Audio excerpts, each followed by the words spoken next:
नमस्कार दोस्तों, panther academy में आप सभी लोगों का हार्दिक स्वागत है। उम्मीद है आप सारे लोग स्वस्थ होंगे, मस्त होंगे और अपनी सफलता के लिए निश्चित रूप से प्रयासरत होंगे। मैं आपका दोस्त दैनिक समसामयिकी की सीरीज लेकर आपके बीच में उपस्थित हूं। आज की सीरीज स्पेशल आपके लिए होने वाली है क्योंकि सप्ताह भर के महत्वपूर्ण प्रश्नों का हम लोग रिवीजन करने वाले हैं। और सबसे पहले आपसे क्षमा प्रार्थी हैं कि विगत दिनों का हम लोग दैनिक समसामयिकी की सीरीज आप सभी लोगों को नहीं दे पाए, इसके लिए हम क्षमा प्रार्थी हैं। और आपसे ये अनुरोध करते हैं कि जिस तरह से अपना प्रेम स्नेह चैनल के प्रति आपने बना रखा है, सेम इसी तरह से बनाए रखिएगा और आगे के समय में इसका ध्यान रखा जाएगा। आइए हम लोग सेशन की शुरुआत करें। यहाँ देखिए 4 लाइन आपके लिए बहुत सुंदर सी लिखी गई है।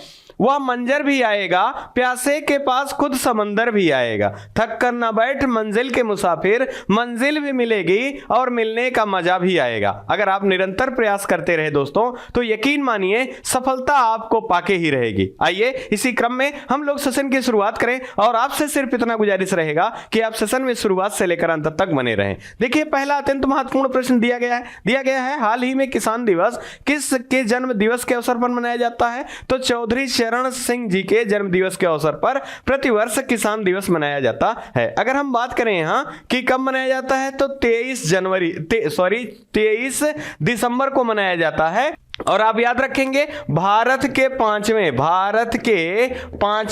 पांचवें प्रधानमंत्री चौधरी चरण सिंह जी थे और इनके द्वारा एक नारा दिया गया था, जय जवान जय किसान। यह भी प्रश्न पूछा गया है कि जय जवान जय किसान का नारा किसके द्वारा दिया गया था? तो चौधरी चरण सिंह जी द्वारा दिया गया था। इसी क्रम में आइए हम लोग अगला महत्वपूर्ण प्रश्न देखेंगे। हाल ही में चर्चा में रहा किस संस्थान को शीर्ष ग्रीन बिल्डिंग पुरस्कार 2022 से सम्मानित किया गया? तो आप ध्यान रखेंगे संस्था क्या है? भारतीय विशिष्ट पहचान प्राधिकरण, जिसे उदय के नाम से जाना जाता है। उदय के नाम से जाना जाता है, यह भी आप ध्यान रखेंगे। अगला हमारा महत्वपूर्ण प्रश्न जो है, हाल ही में किस राज्य के द्वारा अरुणोदय 2.0 का योजना प्रारंभ किया गया? तो ये असम राज्य की पहल है, यह भी ध्यान रखना है। असम की बात करें तो असम की राजधानी दिसपुर है और यहाँ के मुख्यमंत्री कौन है? हेमंत बिश्व शर्मा जी जो हैं यहाँ के मुख्यमंत्री हैं। साथ ही साथ आपको ध्यान रखना है कि असम का पुराना नाम क्या है? तो कामरूप के नाम से भी जाना जाता था असम को पुराने नाम से। इसी क्रम में एक सींग वाला गैंडा का संबंध किस राज्य से है?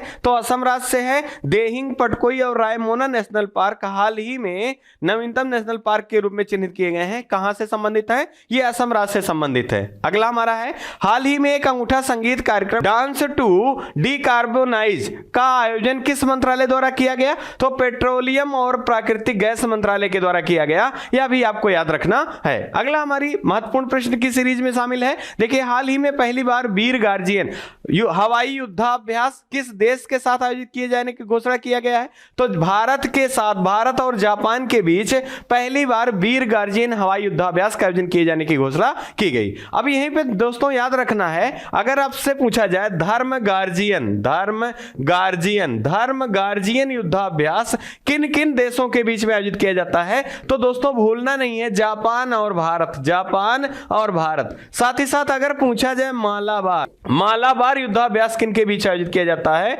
तो ये क्वाड देशों के बीच में आयोजित किया जाता है। कौन कौन से देश हैं? तो आप याद रखेंगे इंडिया है और साथ ही साथ जापान है, ऑस्ट्रेलिया है, अमेरिका है। और अगर आपको याद रखना है एक जाइमेक्स, कौन सा? जाइमेक्स युद्धाभ्यास, यह भी किन के बीच में आयोजित किया जाता है? तो भारत और जापान के बीच आयोजित किया जाता है, आप याद रखेंगे। और ये एयरफोर्स का है, पहली बार किया गया है, यह भी ध्यान रखेंगे। अगला हमारा, हाल ही में G20 अध्यक्षता के द्वारा एंगेजमेंट ग्रुप की स्थापना की गई। कितना किया जाएगा? तो 10 एंगेजमेंट ग्रुप बनाए जाने हैं, यह भी आपको ध्यान रखना है। और 2023 की अध्यक्षता किस देश के द्वारा की जाएगी? तो पहली बार भारत के द्वारा किया जाएगा, यह भी आपको याद रखना है। इसी क्रम में याद रखना है कि 22 का कहां किया गया था? तो आप याद रखेंगे उज्बेकिस्तान के समरकंद में। और भारत के 2023 के शेरपा किसे नियुक्त किया गया है? तो अमिताभ कांत जी को नियुक्त किया गया है। इसी क्रम में आएंगे दोस्तों अगले महत्वपूर्ण प्रश्न पर। हाल ही में किस राज्य द्वारा उन्नत इनर लाइन परमिट प्रणाली पोर्टल प्रारंभ किया गया?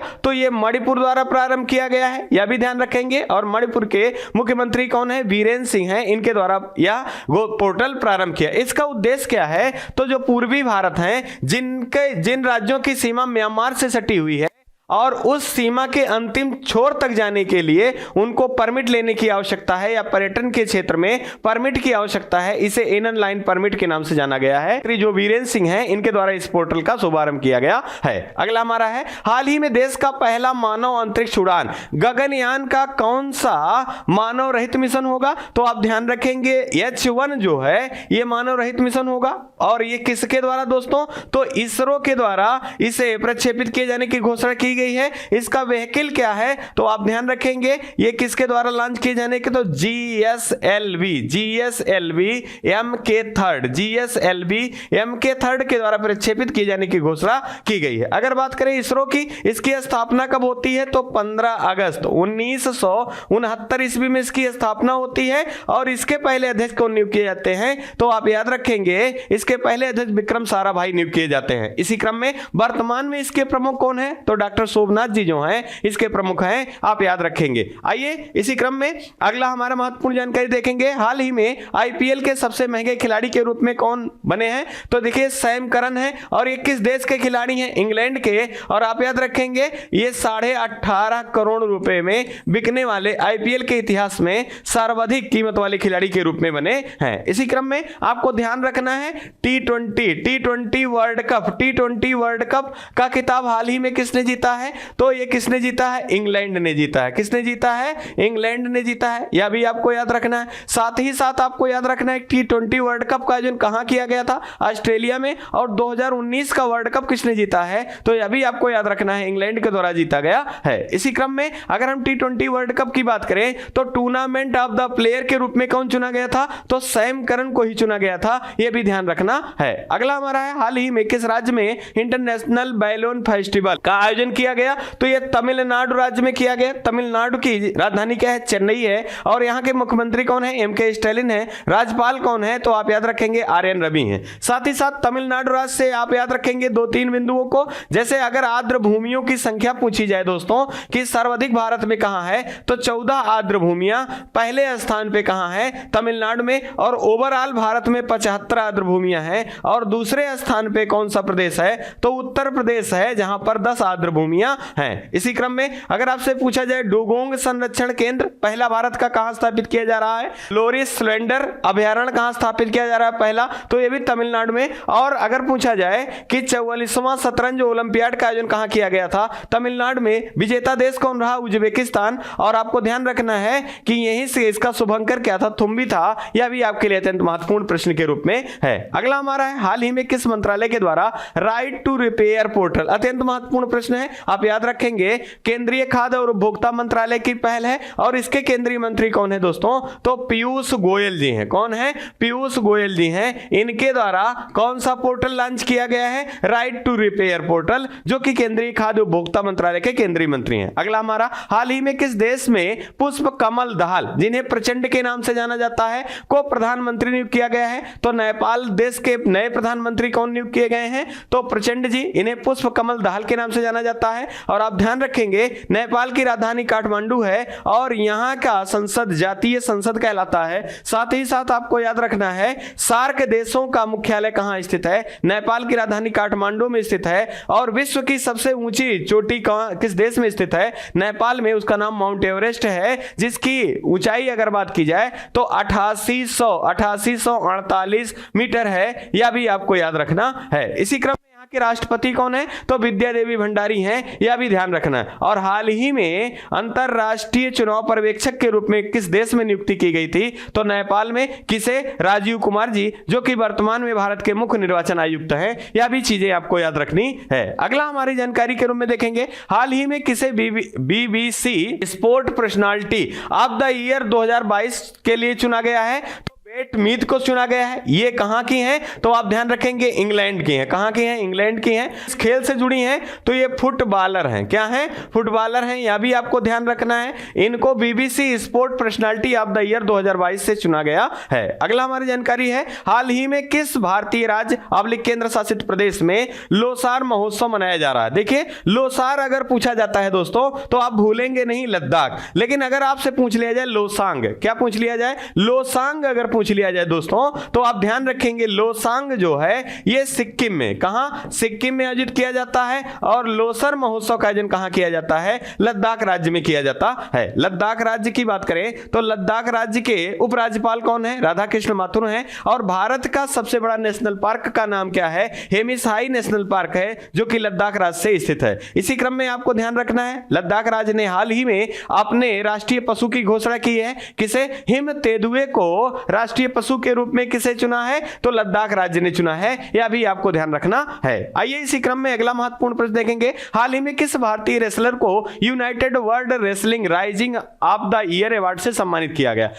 अत्यंत महत्वपूर्ण प्रश्न है। तो ये अंतिम पंघल है। कौन है, अंतिम पंघल है। साथ ही साथ विश्व T20 रेसलिंग में भारत के लिए मात्र एक खिलाड़ी कौन है, रेसलर कौन है, जिन्होंने स्वर्ण पदक जीता है। तो यह भी आपको याद रखना है कि अंतिम पंघल है। यह आपके लिए अत्यंत महत्वपूर्ण प्रश्न के रूप में है। अगला हमारा हाल ही में नॉर्थ ईस्ट फेस्टिवल का 10वां संस्करण का आयोजन कहां किया गया, तो दोस्तों आप याद रखेंगे नई दिल्ली में किया गया नॉर्थ ईस्ट फेस्टिवल का 10वें संस्करण का। आइए इसी क्रम में अगला देखें। हाल ही में संयुक्त राष्ट्र महासभा में 56वीं बैठक किस देश के लिए शांति निर्माण आयोग का सदस्य चुना गया। यहां आपको सही कर लेना है, श्रीलंका की जगह पे नेपाल कर लेना है। किसे चुना गया है, नेपाल देश को चुना गया है। इसी क्रम में बात हो रही थी संयुक्त राष्ट्र महासभा की, तो आप ध्यान रखेंगे पहली भारतीय महिला जो कि यूएनओ में अस्थायी प्रतिनिधि के रूप में चुनी जाने वाली हैं, कौन है, तो इनका नाम याद रखेंगे रुचिरा कंबोज। कौन, रुचिरा कंबोज। साथ ही साथ इसी का एक भाग है, आप याद रखेंगे यूएनएससी।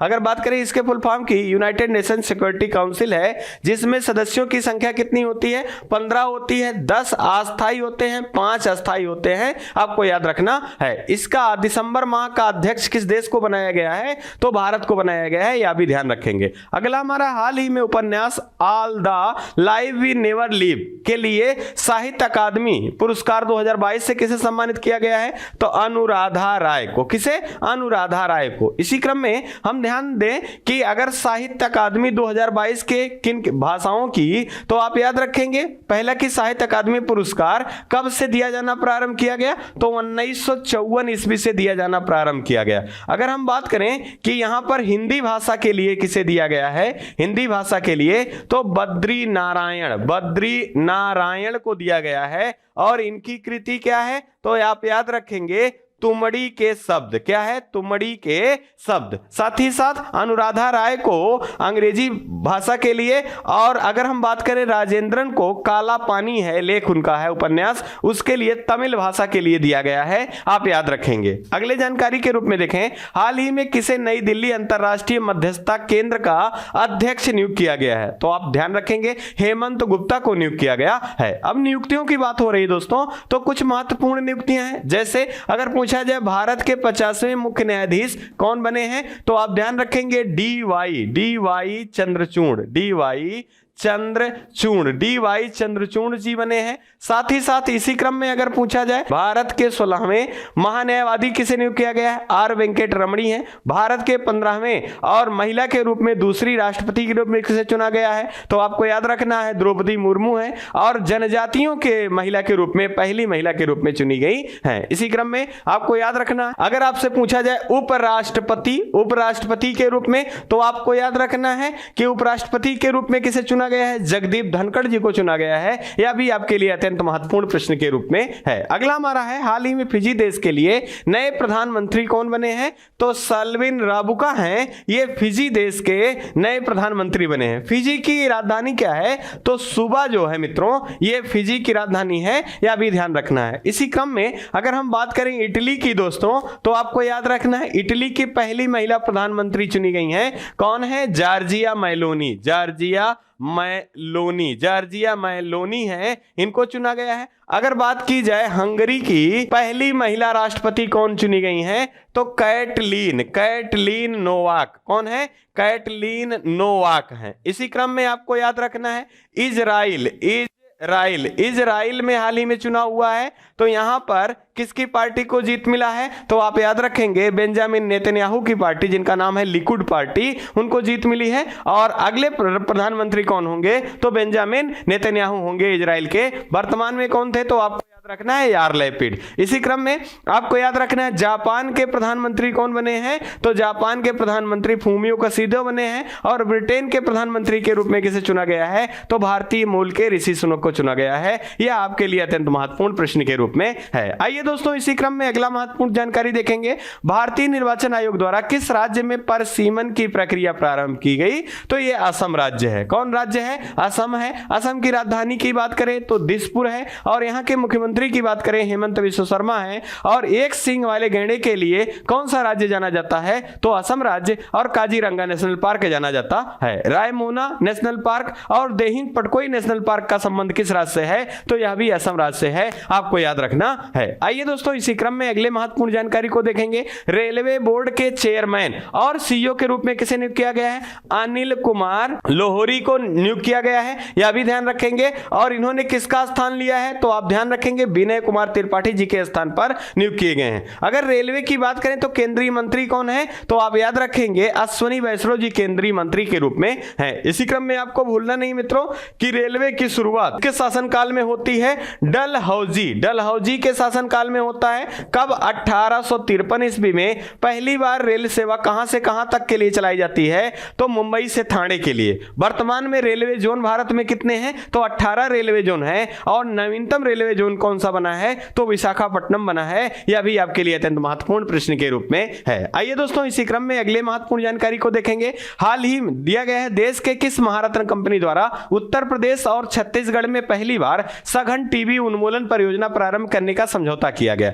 तो ये इंडियन ऑयल के द्वारा किया गया है, आप यह भी ध्यान रखेंगे। और महारत्न कंपनियां भारत में कितनी हैं, वर्तमान में 12 हैं। और नवीनतम कौन सी है, तो रूरल इलेक्ट्रिफिकेशन, ये 12वीं है। और 11वीं पावर फाइनेंस है। साथ ही साथ कितनी है भारत में महारत्न कंपनियां, टोटल 12 हैं। इसी क्रम में टीबी से संबंधित आपसे कुछ महत्वपूर्ण चीजें पूछी जाती हैं। अगर टीबी पूछा जाए किससे होने वाला रोग है, तो बैक्टीरिया के द्वारा होने वाला रोग है टीबी। और टीबी की खोज किसने किया था, रॉबर्ट कोच के द्वारा खोजा गया था। इसी क्रम में टीबी दिवस कब मनाया जाता है, तो दोस्तों ध्यान रखेंगे 24 मार्च को विश्व टीबी दिवस मनाया जाता है। इसी क्रम में बीसीजी का टीका किससे संबंधित है, तो यह भी संबंधित है किससे, टीबी रोग से संबंधित है, आप याद रखेंगे। इसी क्रम में आपको भूलना नहीं कि भारत का लक्ष्य टीबी उन्मूलन का कब तक का है, तो 2025 तक का लक्ष्य रखा गया भारत के द्वारा टीबी उन्मूलन का। टीबी मानव शरीर के किस अंग को प्रभावित करता है, या तो फेफड़ा हो या तो श्वसन अंग, अगर आपसे पूछा जाए तो इन्हीं दोनों अंगों को प्रभावित करने वाला है टीबी। आइए हम लोग अगली महत्वपूर्ण जानकारी को देखते हैं। हाल ही में टेस्ट एटलस के द्वारा सर्वश्रेष्ठ व्यंजनों की सूची 2022 में भारतीय व्यंजन किस स्थान पर हैं, तो यहां 5वें स्थान पे हैं, आप ध्यान रखेंगे। अगर विश्व के सर्वश्रेष्ठ व्यंजनों की सूची देखी जाए तो उसमें 5वें स्थान पर भारतीय व्यंजन है। इसी क्रम में पहले स्थान पे कौन है, तो यह भी आपको याद रखना है,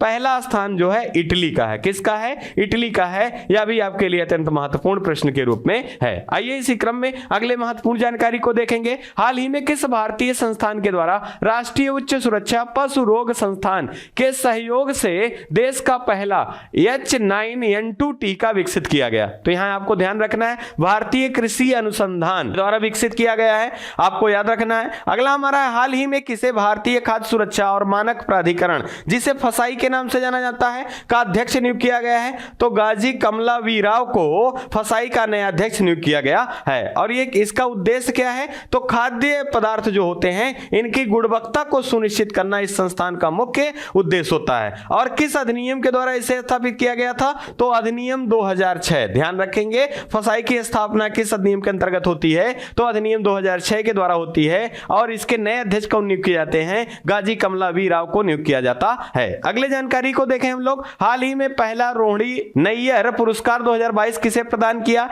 सेथा रिचम संतगम को दिया गया है, यह भी ध्यान रखेंगे। अब बात हो रही थी पुरस्कारों की, तो आपको नहीं भूलना है, अगर लिबर्टी मेडल पुरस्कार पूछा जाए किसे दिया गया है, तो आपको याद रखना है व्लादिमीर जेलेंस्की को दिया गया है, जो कि यूक्रेन के राष्ट्रपति हैं। इसी क्रम में अगर यूनेस्को शांति पुरस्कार पूछा जाए, नानसेन पुरस्कार पूछा जाए, तो यह किसे दिया गया है, एंजेला मार्केल को दिया गया है, जो कि पूर्व में चांसलर रही हैं जर्मनी की। इसी क्रम में अगर आपसे पूछा जाए एलिजाबेथ द्वितीय पुरस्कार से किसे सम्मानित किया गया है, तो सुएला चेयरमैन को दिया गया है? यह भी आपके लिए अत्यंत महत्वपूर्ण प्रश्न के रूप में है। आइए देखिए, यहाँ दिवस एक महत्वपूर्ण दिया गया है। राष्ट्रीय उपभोक्ता दिवस कब मनाया जाता है? तो यह 24 दिसंबर को मनाया जाता है। अब दिसंबर माह के कुछ महत्वपूर्ण दिवस हैं दोस्तों, एक बार हम उनको रिकॉल कर लें कि आने वाली परीक्षाओं में हमारे प्रश्न गलत ना हो। तो हम शुरुआत से देखें, अगर 1 दिसंबर की बात की जाए तो विश्व एड्स दिवस, कौन? विश्व एड्स दिवस के रूप में मनाया जाता है। अगर हम बात करें यही 4 दिसंबर की दोस्तों, तो इसे राष्ट्रीय नौसेना दिवस, कौन सा?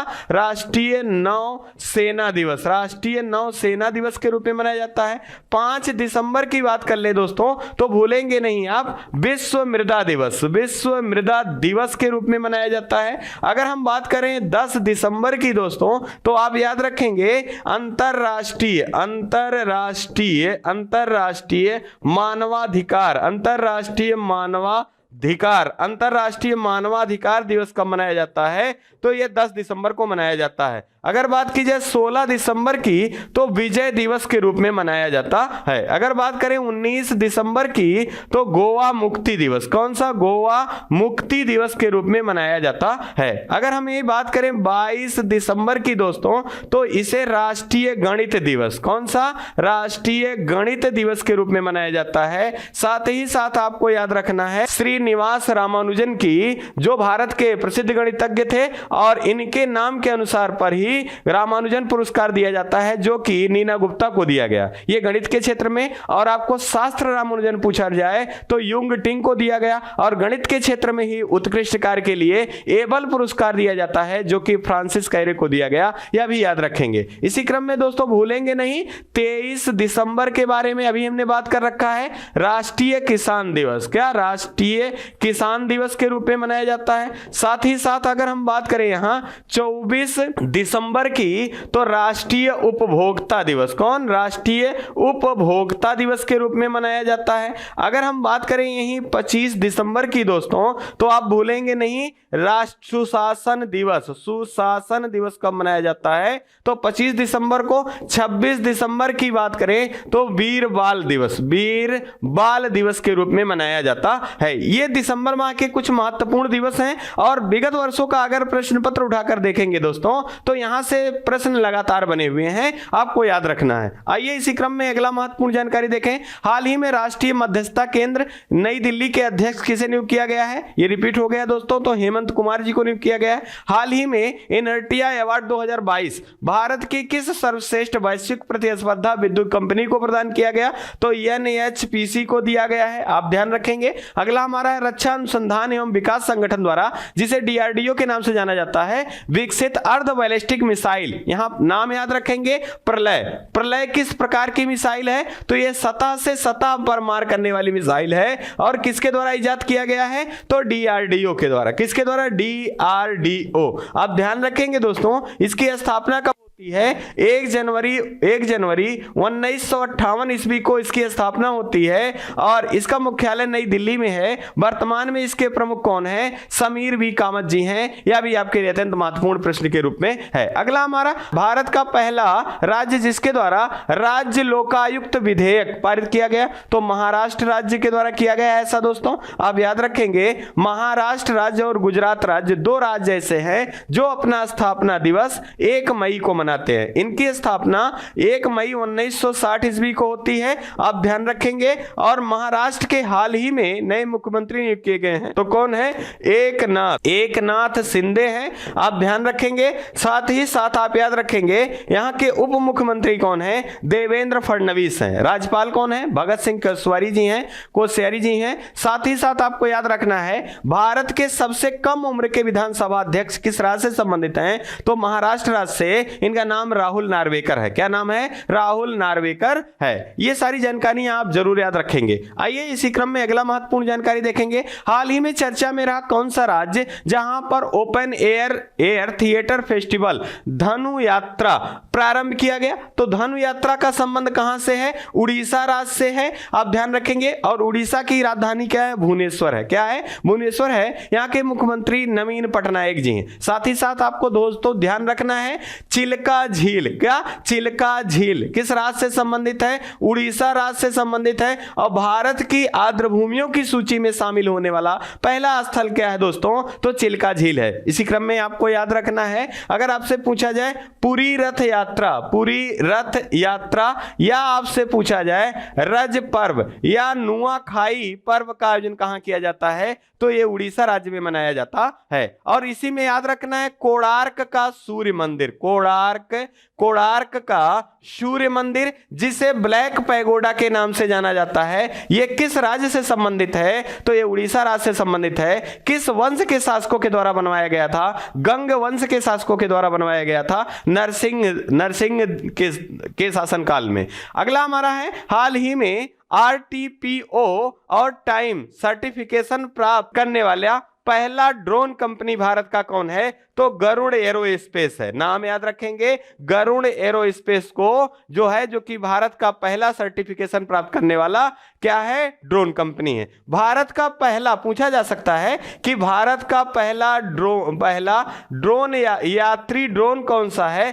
तो आप याद रखेंगे वरुण, नाम याद रखेंगे वरुण क्या है? तो भारत का पहला यात्री ड्रोन है। और इसको किसने बनाया था? गरुड़ एरोस्पेस के द्वारा बनाया गया था। इसी क्रम में ड्रोन मेला याद रखेंगे, किसके द्वारा कहां पर प्रारंभ किया गया था? नई दिल्ली में। और ड्रोन नीति प्रारंभ करने वाला भारत का पहला राज्य कौन सा है? तो वह भी याद रखेंगे, हिमाचल प्रदेश है। आपके लिए अत्यंत महत्वपूर्ण प्रश्न के रूप में है। अगला हमारा प्रश्न है, हाल ही में फसाई ने यूपी के किस जेल के खाने की गुणवत्ता को 5 स्टार रेटिंग प्रदान की है? तो यह बुलंदशहर का जेल है जिसे फसाई के द्वारा 5 स्टार रेटिंग प्रदान किया गया है। अगले प्रश्न को देखें, हाल ही में किस IIT संस्थान के द्वारा कृत्रिम हृदय तैयार किया गया है? तो आप ध्यान रखेंगे IIT कानपुर। कौन? IIT कानपुर के द्वारा कृत्रिम हृदय तैयार किया गया है। आप यहां से एक पुरस्कार याद रखेंगे IIT कानपुर से, दीपक धर के बारे में, मेडल बोल्टमैन मेडल पुरस्कार प्राप्त करता पहले भारतीय कौन है?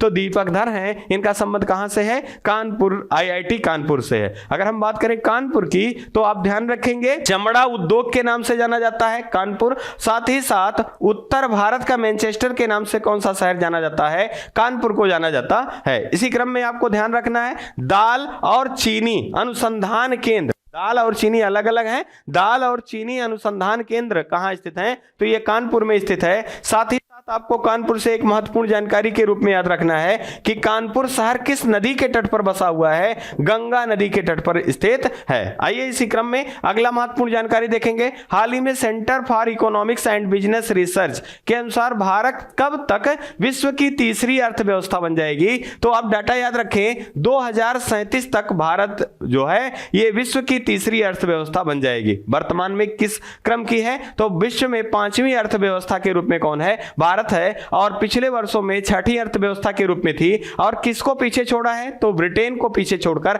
आगे निकल गया है भारत और विश्व के 5वीं अर्थव्यवस्था के रूप में शामिल हो गया है। इसी क्रम में आपसे पूछा जा सकता है कि 5 ट्रिलियन अर्थव्यवस्था भारत का कब तक का लक्ष्य रखा गया है? तो 2025। कब तक का? 2025 का लक्ष्य रखा गया है भारत के द्वारा 5 ट्रिलियन अर्थव्यवस्था बनने की। अगला हमारा है, भारत और बांग्लादेश के द्वारा किस बंदरगाह को नया रूप प्रदान करने की घोषणा की गई है? मोगला बंदरगाह जो है, जो कि कहां है? बांग्लादेश में स्थित है। और इसको भारत के द्वारा विकसित किए जाने की घोषणा की गई है। बांग्लादेश की बात करें तो हाल ही में कुशियारा नदी विवाद किन देशों के बीच में था? तो भारत और बांग्लादेश के बीच में था। मैत्री दिवस के रूप में मनाए जाने की घोषणा किन देश के साथ किया गया है? तो बांग्लादेश के साथ किया गया है। अगर बात करें यहां की प्रधानमंत्री कौन है? तो शेख हसीना है। और अगर हम बात करें भारत अपनी सर्वाधिक सबसे लंबी सीमा किस देश के साथ साझा करता है? बांग्लादेश। भारत और बांग्लादेश के बीच में कौन सी विभाजक रेखा है? तो जीरो लाइन है। और बांग्लादेश से तीनों तरफ से घिरा भारत का एकमात्र राज्य कौन है? त्रिपुरा है। यह भी याद रखना है। बांग्लादेश के साथ भारत बोंगो सागर और संप्रीति नामक युद्धाभ्यास को करता है। यह भी आपके लिए अत्यंत महत्वपूर्ण प्रश्न के रूप में है। आइए दोस्तों इसी क्रम में अगले महत्वपूर्ण प्रश्न को देखते हैं। हाल ही में एकलव्य पुरस्कार से किसे सम्मानित किया गया है? तो ये स्वाति सिंह है। आप ध्यान रखेंगे एकलव्य पुरस्कार से।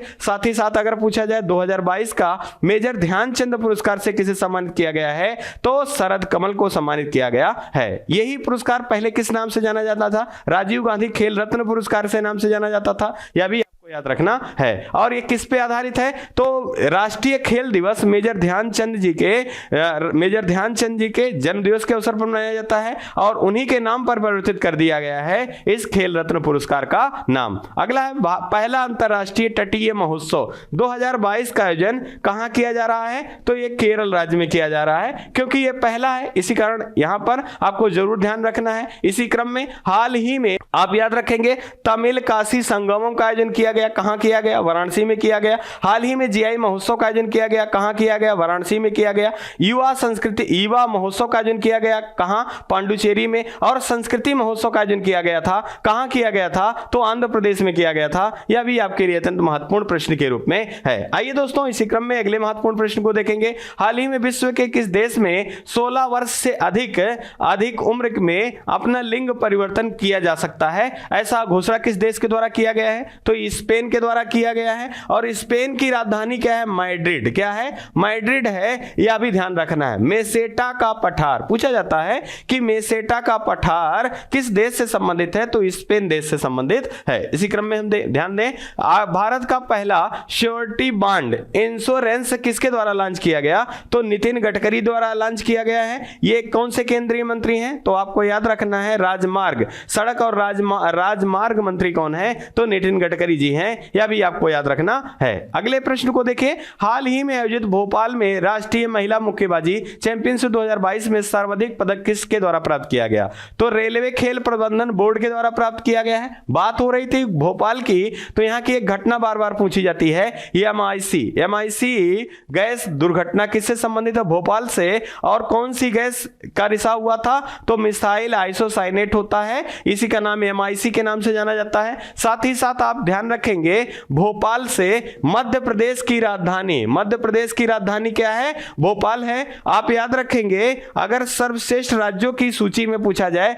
भारत का वर्तमान में सबसे स्वच्छ राज्य कौन सा है? तो ये मध्य प्रदेश है। और अगर शहर पूछा जाए तो मध्य प्रदेश का इंदौर जो है लगातार स्वच्छता सूची में पहले स्थान पर है। इसी क्रम में इंदौर में आपको याद रखना है वाटर प्लस सिटी के रूप में भारत में पहला कौन सा है सिटी? तो इंदौर है। 100% डिजिटल एड्रेस वाला शहर कौन है? इंदौर है। और 17वां प्रवासी भारतीय दिवस का आयोजन कहां किया जाएगा? इंदौर में किया जाएगा। यह भी आपके लिए अत्यंत महत्वपूर्ण प्रश्न के रूप में है। अगला हमारा हाल ही में किस राज्य में स्थित निर्वाचन क्षेत्र धर्मदम भारत का पहला पूर्ण पुस्तकालय निर्वाचन क्षेत्र घोषित किया गया है? तो यह भी कहां से संबंधित है? तो आप याद रखेंगे केरल राज्य से संबंधित है। आपके लिए अत्यंत महत्वपूर्ण प्रश्न के रूप में है। अगला हाल ही में स्वस्थ गर्भ ऐप का निर्माण किसके द्वारा किया गया है? तो आईआईटी रुड़की के द्वारा किया गया है।